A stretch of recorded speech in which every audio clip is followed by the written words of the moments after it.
Generally, when wrapping pots, the rule I follow in the initial swaddling of the pot is to wrap the vessel to such a degree that you can't actually feel the piece of pottery through the wrapping when poked and prodded and held. This is even before it's placed inside its proper box for shipping. This entire process was easier back when I was using plastic bubble wrap, but this paper equivalent does work well, but I always feel like I have to use slightly more than I think, especially compared to plastic and foam alternatives I've used in the past. I envelop the pot corner to corner. This way each layer only requires one piece of tape, but this is a particularly awkward shape to wrap, as it tapers, which means it doesn't roll straight. It's the rims of my pots I'm the most careful about wrapping, as it's normally the most fragile part of the object.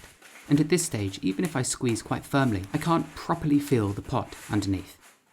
Lately, I've been using this corrugated cardboard to create a sort of harder shell around the wrapped pot. And before you ask, when I'm doing my proper online shop restocks, I pre-prepare and cut tons of sheets of both this and the paper bubble wrap you saw previously, which makes the process far more efficient. I normally do 1 or 2 layers of this, depending on the object and its cost, and due to its unusual shape it does take longer to wrap, as compared to mugs or bowls or cylindrical store jars, which are far more straightforward pieces to wrap properly. This wrapped pot would then be placed in the centre of a box surrounded completely with packing chips, as the last thing you want is the protected object to be right next to the wall of the cardboard box, as that's when things get damaged. You also want to make sure that nothing inside the box itself rattles.